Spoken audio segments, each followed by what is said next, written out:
Hello guys, आज मैं आपको एक मेन मुद्दा बताने जा रहा हूँ कि मोस्टली ऐसा लगता है कि जैसे देश के अंदर जो हिंदू मुस्लिम का मुद्दा उठा हुआ है।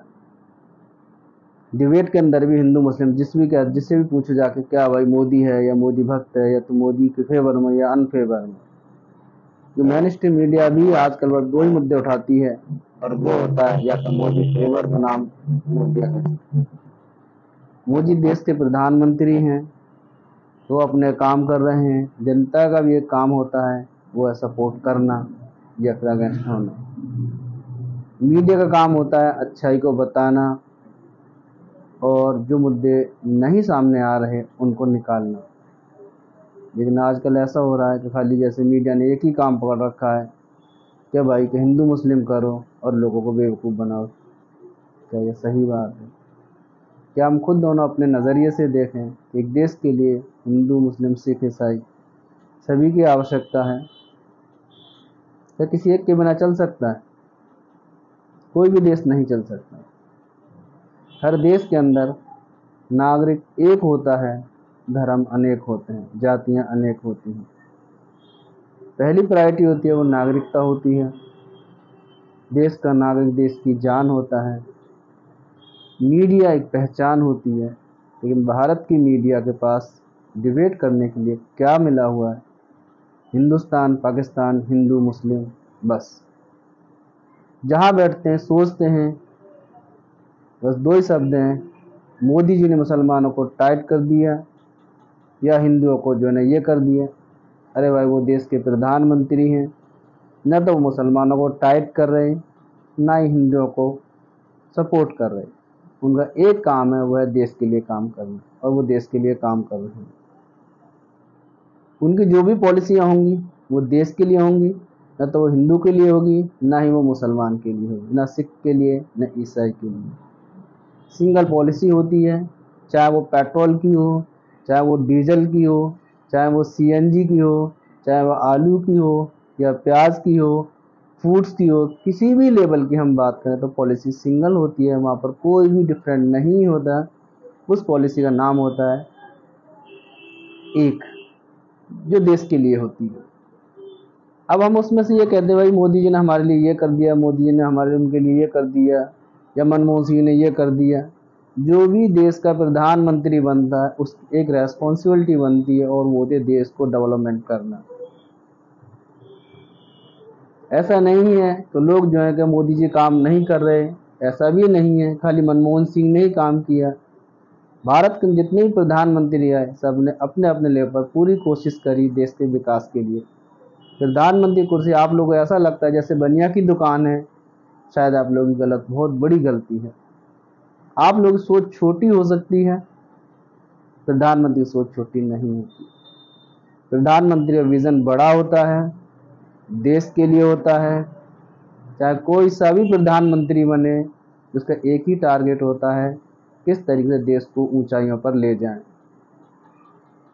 ये मीडिया फालतू की बकवास करती है। जहाँ भी आपको फालतू की बकवास करती हुई मीडिया मिले, उस मीडिया से आप दूर रहें। यदि कोई आपसे पूछता है कि भाई हिंदू ने क्या किया या मुसलमानों ने क्या किया या देश के लिए, कोई अच्छे मुद्दे उठाता है तो आप पूरा उस डिबेट में भाग लें, अन्यथा उसको जो है ना बाइकाट कर दें। यदि कुछ मीडिया चैनलों को आप बाइकाट करेंगे तो उससे हमारे देश का भला होगा, हमारा भी भला होगा, प्रधानमंत्री छवि बनेगी। इस टाइम दो टाइप की मीडिया है देश के अंदर, एक फेवर ऑफ पीएम और एक है अगेंस्ट ऑफ पीएम। दोनों ही बेकार हैं, क्योंकि मीडिया का जो काम है वो देश की अच्छाइयों को गिनाना है और कमियों को भी सामने लाना। यदि इस बात को समझ ले कि जी हमारा काम ये है और हमें ये काम पूरा करना है, मेहनत से करना है, दिक्कत ही क्या है? जब भी देखो छोटी छोटी क्लिप आ रही हैं, लोग काम क्या है, वो मुंह के अंदर जो है ऐसा माइक को ठूस देते हैं कि भाई अच्छा आप जो है ये बताइए मोदी जी ने क्या काम किए, मनमोहन सिंह ने क्या काम किए, बस। अरे भाई, आप भी तो कुछ, आपकी भी तो जिम्मेदारी बनती है। यदि कोई आदमी मोदी का अच्छे काम गिनाने की कोशिश करता है और मीडिया जो है ना अगेंस्ट ऑफ मोदी है, तो माइक हटा के दूसरे को मुंह में घुसेड़ देती है। यदि मीडिया फेवर मोदी है और मोदी कोई काम गलत गिनाने की कोशिश करता है, उठा के जो है ना वो दूसरे को मुंह में उड़ेड़ दीजिए। क्या किसी भी देश का प्रधानमंत्री कोई ऐसा हो सकता है जो अपने देश के बारे में ना सोचे? जितने भी देश के प्रधानमंत्री बनते हैं वो शपथ लेते हैं और शपथ लेने के बाद वो हमेशा देश के बारे में ही सोचते हैं। हम लोगों की, आप लोगों की जो सोच छोटी है, जो जनता के, मीडिया वालों की जो सोच छोटी है, कभी प्रधानमंत्री खाली यही काम करें, खाली इनके लिए काम करें, वो किसी के लिए विशेष काम नहीं करते, वो पूरा का पूरा देश के लिए काम करते हैं। उनकी जो भी पॉलिसी होती है वो देश के लिए होती है। ऐसा हो सकता है किसी पॉलिसी के अंदर ऊपर नीचे होता है, हर चीज़ के घर के अंदर पॉलिसियाँ बनती हैं तो उसके अंदर सभी लोग सेटिस्फाई नहीं होते, 19-20 उसमें भी होता है, लेकिन क्या हम उन चीज़ों को मानकर नहीं चलते? आए दिन मीडिया को ऐसा छोड़ दिया गया जैसे खुला हुआ बैल, सांड की तरह छोड़ रखा है उनको कि आपको जो मन करे वो टॉपिक उठाओ और जहां मन करे वहां मुंह में घुसेड़ दो माइक। कभी कभी ऐसा लगता है कि इन मीडिया जो माइक जबरदस्ती घुसेड़ते हैं, जबरदस्ती वो बुलवाना चाहते हैं फालतू के, मीडिया वालों का एक टारगेट है और वो टारगेट ये है कि बस कैसे भी उनकी टीआरपी बढ़ जाए, चाहे उनके लिए उन्हें कुछ भी करना पड़े। अरे देश के अंदर मुद्दे हैं, उन मुद्दों को उठाया जाए। देश में जो प्रधानमंत्री जी काम कर रहे हैं उनको उठाया जाए कि भाई उन्होंने ये काम किए हैं और ये मुद्दे उनके सामने रखे, ये काम रह गए हैं, तो देश का भी भला होगा और सभी का भी भला होगा। मेरी सभी लोगों से आपसे रिक्वेस्ट है कि कहीं भी मोदी या देश के किसी प्रधानमंत्री के खिलाफ कोई भी उल्टा सीधा ना बोलें। तो आपको उल्टा सीधा बोलने से यदि हम ही लोग सपोर्ट नहीं करेंगे, देश का प्रधानमंत्री एक स्टेटस होता है, विदेशों में एक वैल्यू होती है, और कोई भी वो निर्णय लेता है तो ऐसा नहीं है वो किसी विशेष समुदाय को लेकर ही निर्णय लेगा। उसका निर्णय जो होता है वो मान्यवर पूरे देश के लिए होता है। इसीलिए हमें इस बात का ध्यान रखना चाहिए कि आलोचना करने से पहले उस निर्णय पर पूरी तरह से बारीकी से अध्ययन करना चाहिए।